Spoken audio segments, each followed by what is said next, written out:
Sa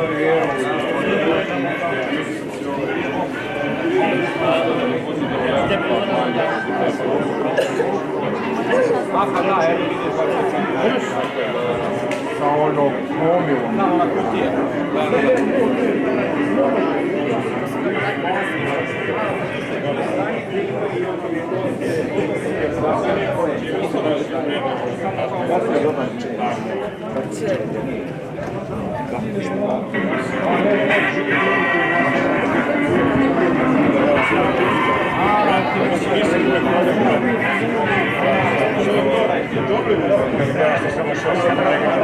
Drago, vidio si meni plati što je da kasnije što je.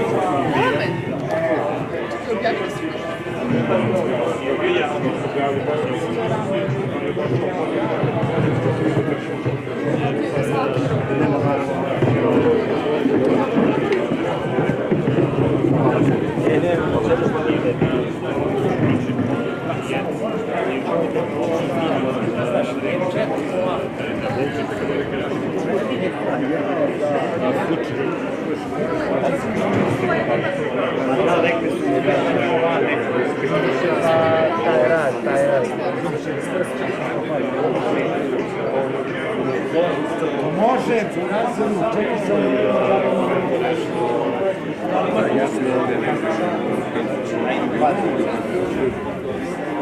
daj ovdje jednu gasu.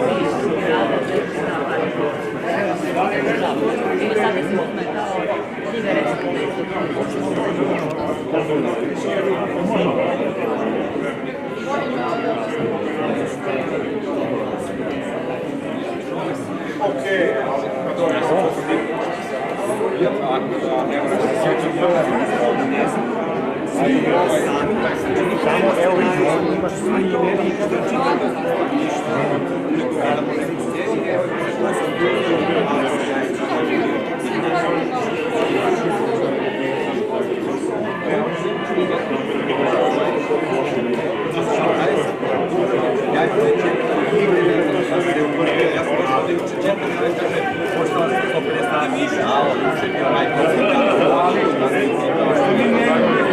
Kažeš nešto. Marker ovo je ovo nešto. Ne, ovo isto oni koji dobiju pare se crtaju, znači svi da, treba više, treba to, ja znam da sad Nadja priča, ona radi 5-6 nekih novih bez scenarista, znaš, nazad i tako,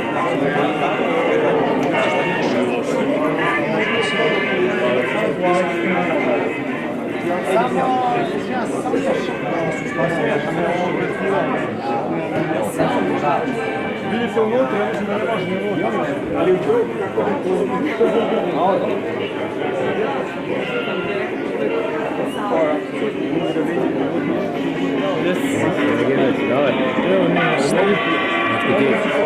Došli tu su drugari.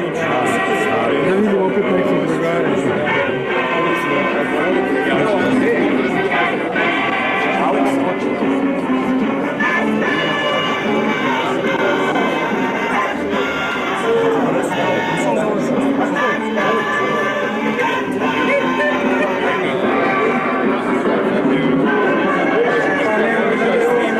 Gledamo mobil. To je baš bez veze. Došlo sve njih trenaš. A nije loše. Sad misliš da ime dao, treba se sada je okej.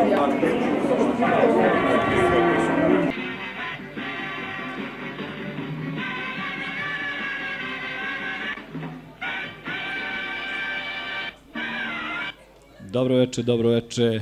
Nadam se da ste uživali u zvuke Batman songa. Nastavljamo Kragujevac Comic Con. Nadamo se da kiša neće da nas omete. Da završimo. Kišobran smo spremili. Robert Bob Solanović, Daniel Kuzmić, Batman, Bruce Wayne, naši dragi gosti.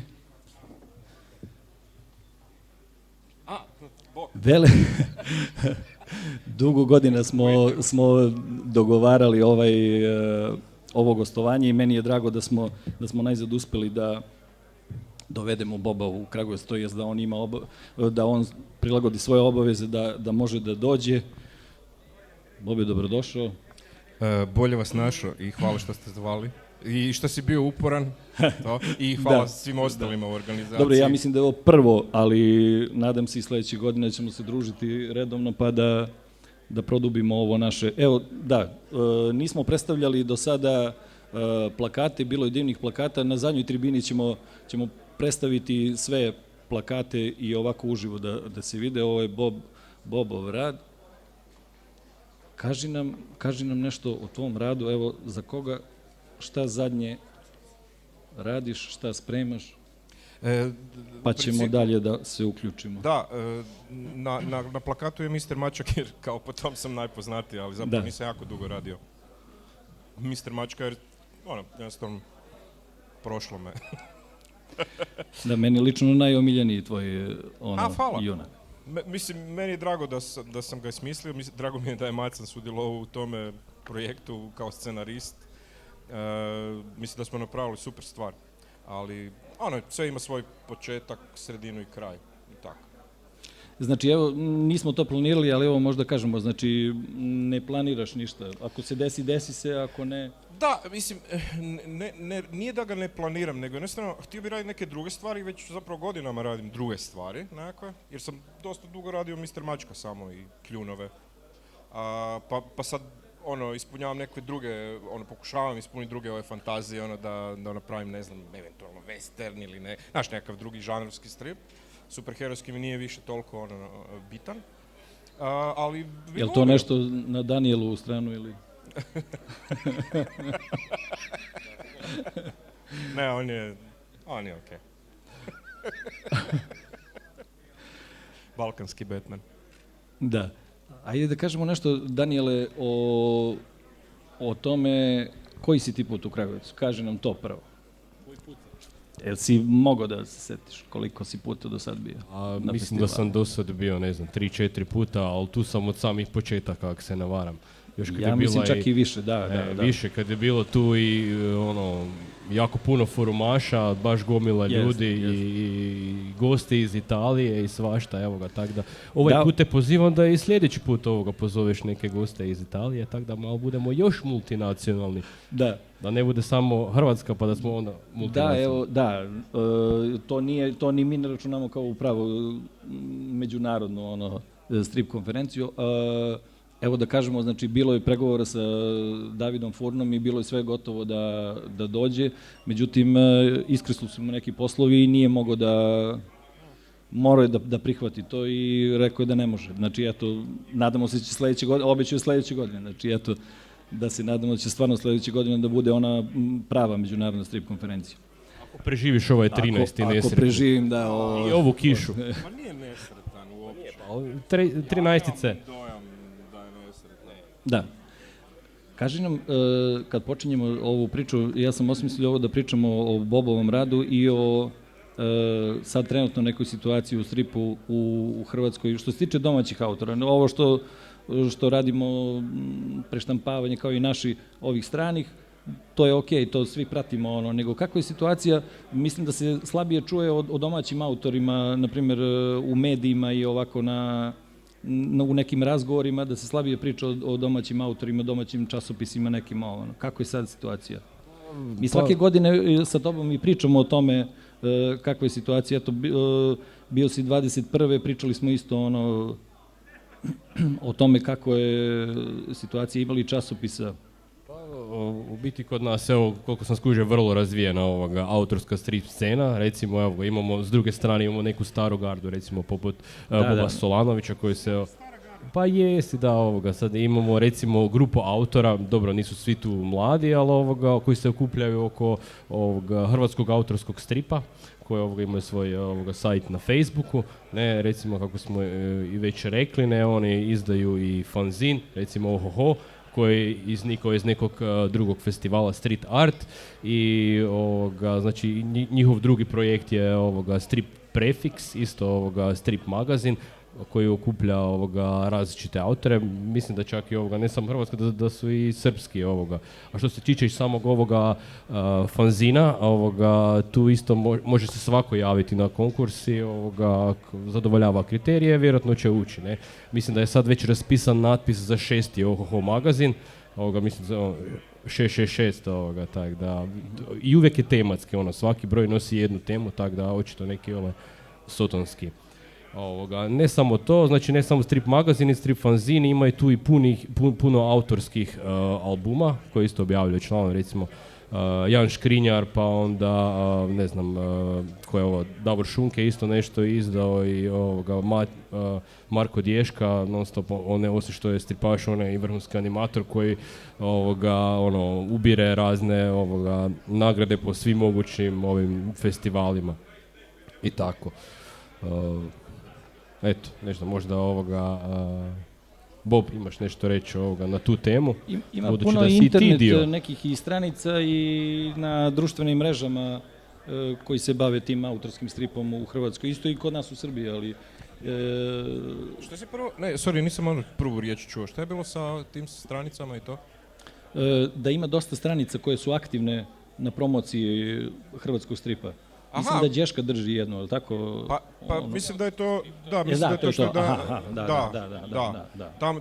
tam je jedna ekipa, da, ne znam, nisam tam, mislim član sam, ali ne sudjelujem, ne da mi se to mi naporno mi je, nemam vremena za te socijalne mreže, ako ne moram, rijetko postam i na Instagram, gdje ne trebaš ništa napisati praktički, oni hashtagovi me već tlače kad moram napraviti, ne tako da. Ali da, kaj je rekao Daniel, u principu uz te sve časopise koje si... Mislim, ja ih ne zovem fanzinima, jer sam ja odrasu, kad sam bio baš počinjao kao strip crtač u 90-ima, onda su bili fanzini, ali to su bili oni, baš trash fanzini, kakvi su bili fanzini, crno-bijelo fotokopiranje, znaš, to izgledalo, nije ličilo na ništa, ne? To je jedino kak je hrvatski strip tad egzistirao, ne? Osim u Modroj lasti, kao onom časopisu koji u školama se prodao. Tako da ovo danas kad nazivaju fanzinima, mislim, meni su to ozbiljni magazini. Evo je Ohoho, evo sad sam gledao zadnji broj. To je onak, mislim, to ima stranica, sve je full color, znaš, sve fancy, naš ovaj far, to je isto u principu, to je digitalni tisak, ali baš mislim da je dobro ispod, da ne izgleda kao neki... Kako si zadovoljan sa njim? Kako sam zadovoljan? Da. Kao sa štampom ili generalno? Generalno. Generalno sam prezadovoljan. Mislim, mi smo to počeli raditi prošle godine. Dobro, duše ja sam dao svoj strip koji je bio gotov, ali ovi ostali su bili nekakvi novi materijali napravljeni za to. I onda se, treba se desiti drugi broj već prije, ali jednostavno nismo stigli uz sve ostale poslove i život. Tek smo nakon godinu dana izdali dvicu. Ali mi je super da smo došli do dvice, ne? Sad će biti super kad dođemo do trice. Ne zamaram se koliko će ići, ali kad sljedeći broj bi trebao biti, tak da Da, odlična ekipa autora. To su više manje kolege s kojima sam bio u studiju ili s kojima se družim jako dugo, recimo sa Goranom Suđukom koji me praktički prvi uveo u strip, jer je vrlo onak pristupačna osoba i kad sam ga upoznao, njega sam upoznao baš prvog od tih strip crtača koji su već tad bili praktički profići i on je baš čovjek koji podržava mlade autore koji se pojave, pomaže, daje savjete, praktično je ne pametuje puno nego baš i generalno je jako društvena osoba, tako da je super recimo za bilo čak i za ove mlađe generacije koje mu dođu na našim festivalima ili na bilo kojim, ili ako dođe ovdje, uvijek će rado popričati sa mlađim. Da, to je za mlade autore, to je najveća neka podrška.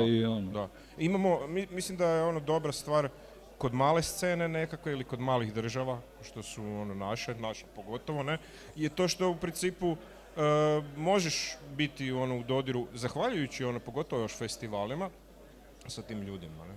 Tako Da, ono, ovo kad sam pomenuo malo pre društvene mreže, nisam mislio na neko pričanje i filozofiranje, nego ljudi upoznaju se, pogledaju radove nekog i vide da je to njima blisko pa ili srodno, pa pitaju nešto za neke savete u vezi crtanja, kako ovo, kako ono, i mislim da je to isto pomoglo, Da. internet je dosta pomogao i umrežio strip crtače. Ono što pričaju da internet i digitalna ta priča može da uništi strip, kao da ljudi ja mislim da to ne pije vodu. Pa nije, Da. ovdje nije strip uništen, evo ga tu. Da. Sve je tu. Živio i ne da se i dalje će biti tako. Ne? Zapravo mislim da je u jako dobroj situaciji s obzirom na to kako nam je bilo velim u 90-ima. Ne? Ovo je super. Stvarno hrpa izdavača i... I baš to što pričamo, izdavača koji izdaju i domaće autore, evo i Fibra je dosta, Marko je pomogao dosta autore, objavilo je u njegovoj ediciji, Nije samo da idu sa stranim izdavačima, da rade za strane. Kaži nam, šta ti najviše voliš da crtaš? Mene to interesuje. Kao žanrovski ili... Žanrovski, da. Šta je tebi najdrža?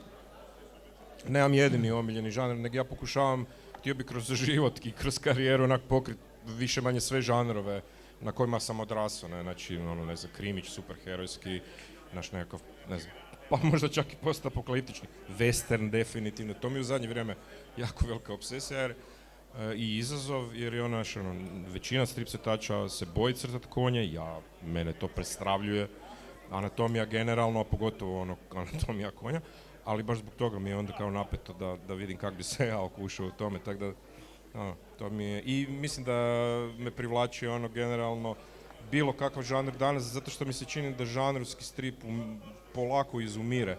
Mislim da ovaj nekakav biografski slice of life, takve te nekakve životne drame da preuzimaju, barem na nekim scenama tipa Francuskoj, polagano, pa čak i malo i u američkoj, ne? Tako da pa želim biti zadnji koji još brani ovu staru školu na kojoj sam odrasao. Ovo kad si pomenuo crtanje konja, to ja nisam strip crtač, ali kada čujem kad ljudi pričaju o tome, to je jedan od najvećih, nazovi strahova, i crtanje ruku, to je isto šake i prsti. Da, upravo si, ali ruke ne možeš izbjeći jednostavno, čak i kad crtaš, konje možeš izbjeći čak i crtaš western ili viteške, srednje vjekovne ili tako nešto, ne? Ali ovo ruke ne možeš izbjeći i ja brinem da dan danas još nisam naučio crtati ruke kako se spada. Ali trudim se. Evo, pričali smo o stanju u domaćem i ispričali se o domaćem stripu. Šta trenutno radiš za inostrane? Mora nečega se živi, ili da? Ja u principu za inostrane autore, za inostrane izdavače ne radim. Jedini izlet koji sam imao je taj bio Nancy Drew koji se desio poprilično slučajno zapravo. To je bilo poklopili su se neke konstelacije i to se desilo. Ali nakon toga nisam uspio dobiti nikakvog posla od iste firme, od istih urednika, nisu bili zainteresirani, jer je to bio jedan vrlo specifičan projekt unutar kompanije koja ne objavljuje takve stripove inače, nego su surađivali sa nekom drugom koja je tražila da se nađe baš stilizirani crtač koji barata sa takvim. Tako da za inostrane neke izdavače radim ilustracije, ali nije to nešto sad fancy. Radim preko nekakve agencije koja je u Španjolskoj i onda mi oni nalaze posla. Sad trenutno radim, recimo ilustriram neku knjigu od nekog lika Amerikanca nekog koji se tužio se s nekom organizacijom, onda je izgubio parnicu i sad im se sveti preko knjige i ja radim u principu neke šaljive političke karikature unutar, nazovimo to tak, ne znam, u nedostatku bolje definicije, to je kaj mi plaća trenutno račune. I naravno prijevodi za Fibru koji su bili malo stali zbog nekih vanjskih faktora, pa se sad opet vraćamo u taj ritam, ne. Da, ja sam mislio da si radio još nešto za Dinamit osim Nancy Drew. Ne, ja sam bio jako zainteresiran, imao sam jako dobar odnos sa urednikom, ali tako ti je to kad radiš, u principu dok radiš za njih, za koga god da radiš, i urednik i scenarist, oni su vrlo puni podrške, hvale, ali u trenutku kad je posao gotov, tebe više nema. Mislim, tržište je malo, jako je teško, danas se ne riskira puno, to si vjerojatno primijetio i sam. Jako je teško se probiti. Pogotovo ako imaš vrlo specifičan stil kao što je moj. Da, da. Jedno pitanje za Boba. Recimo ovo, kad si već rekao da bi se želio okušati u svim žanrovima, a jesi s druge strane i umoran od svih tih žanrova, budući da radiš ovo što je sad novo tu izašlo u Fartu, to je praktički autobiografska priča, pa onda možda da opišeš kako se osjećaš recimo kad radiš priču o sebi? Užasno. stvarno se loše osjećam kad to radim jer imam osjećaj da gnjavim ljude sa svojim problemima i kuknjavom. I u principu nikad nisam htio raditi autobiografski strip u životu. Nisam čak htio raditi niti nešto tipa slice of life ili svakodnevni život. Ne? Volim ja to čitati, obožavam čitati, ali nikad nisam mislio da ću se u životu baviti sa takvim nečime. Ja sam se strogo htio baviti baš sa žanrovskim stripom, u svakom slučaju. Ali je životne prilike i životno iskustvo i dob valjda u kojoj se sad trenutno nalazim, neka naša lagana kriza srednjih godina, sve, neka prekretnica se desila i ono jednostavno je otišlo u tom smjeru. Ne? I kad je krenulo onda sam pustio šta ću sad. Ljudi su jako dobro reagirali na prvi nastavak koji sam objavljivao na Instagramu prvenstveno, baš prvobitno, prije nego što smo napravili ovaj Farto magazin i sve skupa. I onda mi je bilo onako, podržavali su me dosta u tome, dosta ljudi komentiralo kao da se isto tako sjećaju dok crtaju, dok se bave sa tim poslovima ili nekim drugim poslovima koji su slični. I onda mi je bilo kao, pa moram sad i zbog njih zapravo nastaviti dalje, jer eto, ne. Evo i meni je to zanimljivo i ja veoma se radujem da pročitam ovaj drugi i mislim da je to važno i ta komunikacija što kažeš da ljudi se raduju kada su u kontaktu sa tobom. Koliko tebi znači gostovanje na strip festivalima i ovim vezano za strip? U smislu druženja i u smislu ljudi koji vole tvoj rad? Mislim, to je taj kontakt s publikom je uvijek super, ne? Već sam prvi dan imao sreću da je neko bio ovdje od neka cura je, mislim da su mi ti ili neko me upoznao negdje ovdje. Još je pitala kao Bob i onda neko kaže, ne, ona mislila da sam Bob Živković. I onda sam mislila, aha, dobro, da, nisam Bob Živković. A onda ona čula, ne, Bob Solanović. I onda se ona oduševila kao, ne, kao, da, Bob Solanović, ja sam čitala Mr. Mačka. Rekao, super, kao, okej. Jer mislim, ne možemo biti svi Bob Živković. Ali da, definitivno mislim mi je bitno mi je u principu, pogotovo sad u zadnji zadnju godinu, dvije, definitivno sam počeo ići više po ovim regionalnim festivalima jer su me počeli zvati. To mi je jako drago da me zovu, jako drago mi je osjećam se kao da je moj rad bitan. I super mi je zato što onda se mogu družiti sa prijateljima iz Srbije s kojima se ne vidim baš često. Ne? Tako da sad se vidimo onako skoro svakih par mjeseci, to je mislim super, ne? Eto sad pomenuo si Boba i kada je on došao i prvu kad smo održali ovu tribinu, on nije bio dugo, nije se pojavljivao nigde i odlazi i kaže mi, ja sam se dobro proveo, ne znam šta da ti kažem. A ja u suštini, kaže, gužva me umara, Da. Ali kaže, evo, kaže, ekstra, ljudi pitaju, ljudi se interesuju nešto što je i naša ova celo bavljenje ovim festivalom baš se svodi na tu komunikaciju između posetilaca i autora i nama je drago da smo uspeli da te dovedemo, da dođeš, da te ljudi vide i plus koliko njih čeka tvoj crtež. Da kažemo da smo sutra i od 10 do 12 ko ne uspe da večeras uzme crtež i posvetu. Tako da nemamo više Mr. Mačka, Dekara nije obezbedio nove primjerke, tako da mi je to krivo. Eto, ljudi verovatno su očekivali da na stripu dobiju posvetu. Meni je isto, moram priznati. Ali ne znam točno o čem se tu zapravo radi. Mislim, bile su nekakve uvijek komplikacije sa tim, ali ne bi sad ulazio u detalje jer šta ćemo se sad s tim zamarati. Ali bit će nekako novo zadanje u nekom drugom ruhu od možda nekog drugog izdavača, to će sigurno se desiti u nekom trenutku. Samo je pitanje vremena i prioriteta trenutnih, ne? Tako da ne brini. iskreno, evo sad, dosadan sam s tim, ali ja se radujem i novim avanturama ako bude materijala i tvoje želje da radiš. Pa gle, imam plan za nekakav integral, ne znam još sad točno kad će to biti, ali planovi postoje i postoji nekakav naivni plan ono, da bi još angažirao par frendova koji su isto čitali to ko klinci, koji su mlađi ovi, koji sudjeluju tu, da recimo naprave nekakvu kratku, 2-3 kratke epizode koje bi onda stavio u to i tak da se to nekak zaokruži kao neka ono, cijelina. Samo velim, ne znam kad će to biti, ono, možda do godine, možda iza, ali u nekom trenutku će biti sigurno. Ne, bez, evo, to je jedna stvar koja me uvijek muči, to me uvijek muči, recimo, kod ovakve stvari kad moram napraviti plakat, onda mora biti u boji, jer, eto, plakati su u boji, ne. Ali ja, u principu, kad sam počeo raditi Mr. Mačka, nisam razmišljao o boji, onda sam naknadno smislio nekakvu color šemu, kakva je boja ovo, kakva mu je boja ono, ali to se mijenja svaki put kako meni padne na pamet, jer zaista odrasao sam na crno-bijelom stripu i htio sam nisam razmišljao drukčije nego samo onako kao crno-bijelo kako to treba biti. Da. Pa dobro, da, pitanje je kako bi strip izgledao da je u boji. To bi bilo drugačije već neka dimenzija.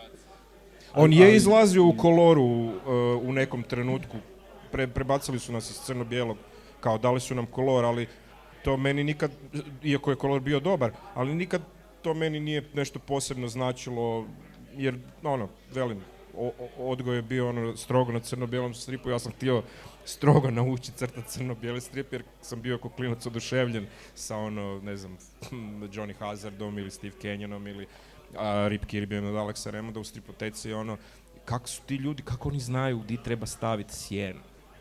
To sam pokušao otkriti, mislim da sam došao do toga, ne možda do njihovog načina, ali do svog nekako.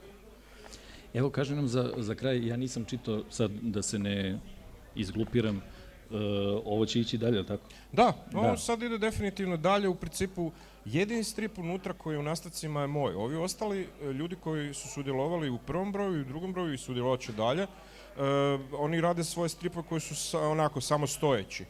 Imamo gosta u ovom stripu koji je ovaj Tomislav Tomić na kraju, on će ići u nastavcima, sad mislim da u sljedećem broju ili sljedeća 2 će se serializirati njegov strip, ali ovi ostali su u principu samostojeći.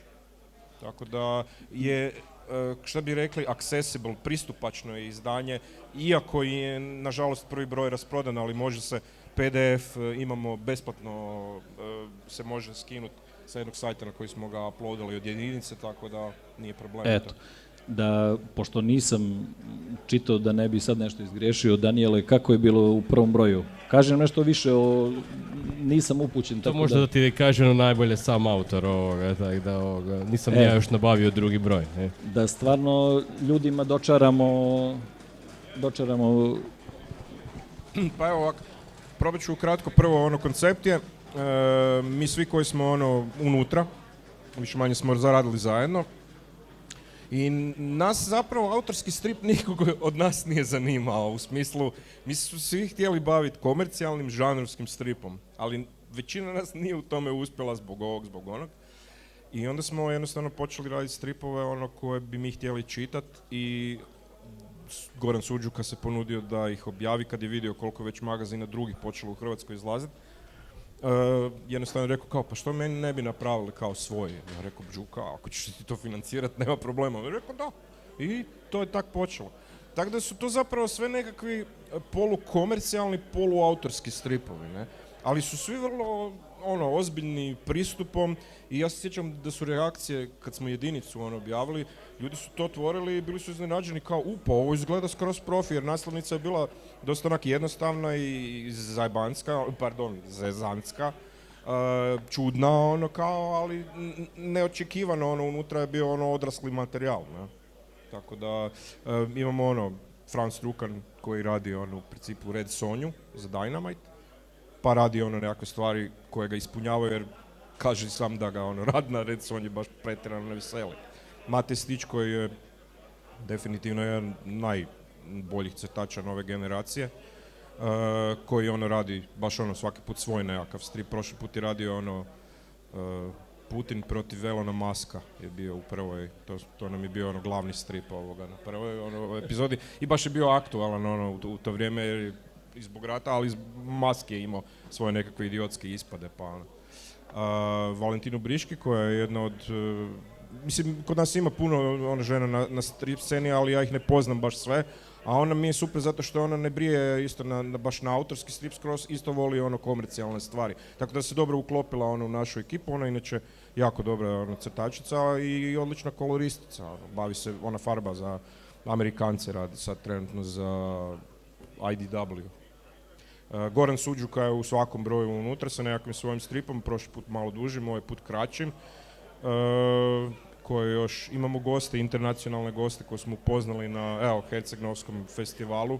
Skompali se s njima tamo, Fernando Danino, on je radio ovaj back cover na ilustraciju na Pođini i PJ Holden iz Irske koji inače crta Judge Dredda i radi sa Garth Ennisom, znači svjetska veličina šta bi se reklo, ali kad je vidio prvi broj rekao je ja imam doma kao stripova u ladici koje bi htio objaviti, ali niko to ne želi objaviti, ne, i onda smo mu objavili ovaj jedan strip o njegovoj mami, koji je baš onako krasan, jedan heartbreaking strip. Ja mislim da sam nabrojao sve.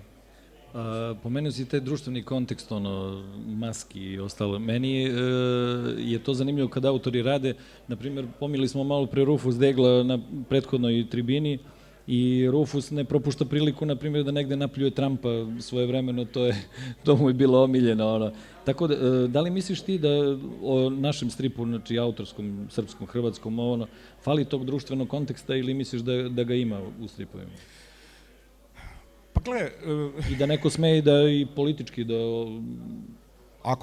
Ako čovjek ima potrebu za takvim stvarima, ja mislim da to treba apsolutno raditi. Da ne bude to samo zbog toga da se radi, nego da... Da, ako postoji neka unutarnja potreba, mislim da je to najbolje, apsolutno. Treba se tome prepustiti, ne. Pa sad onda ovisi kako ko hoće, ne. Ali preveliki sam defetist ili fatalist da bi mislio da to može imati ikakvog kao učinka na sveopću situaciju. Da. Dobro, mada vredi pokušavati, to je Apsolutno, apsolutno. Jer bitno je u principu ako možeš barem malo promijeniti onaj svijet oko sebe, tu najbliži, a onda ovo ostalo. Da. I ja ću pozvati, ako neko ima neko pitanje za Danijela i za Boba, da pita da li Danijel ovaj plašt kupio negde u Zagrebu ili...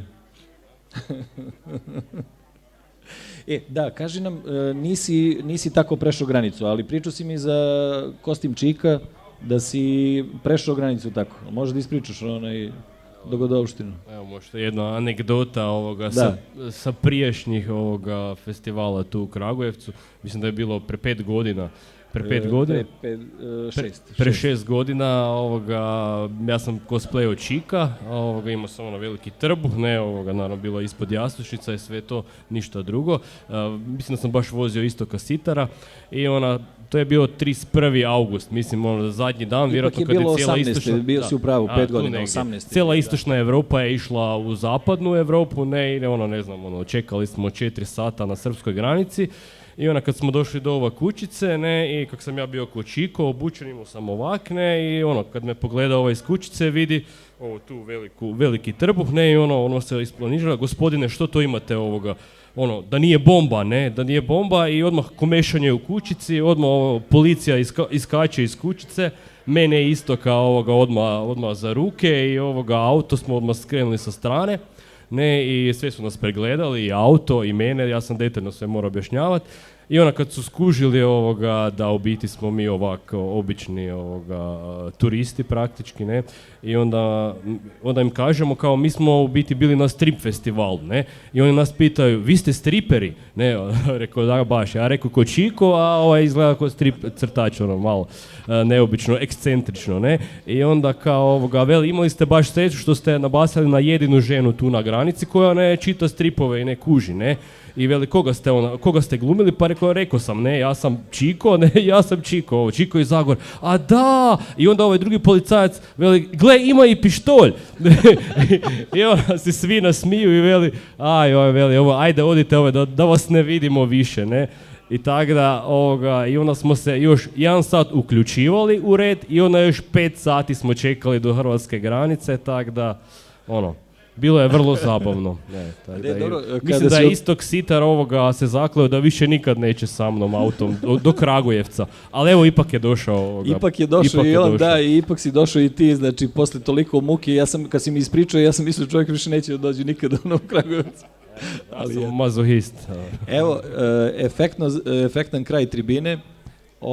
Ja vas pozivam, evo, Bob je sad slobodan, za crteže, za posvete, a sutra od 10 do 12, eto opet smo ovde u ulici Otvorenog stripa. Hvala svima i jedan aplauz, molim vas, za naše goste.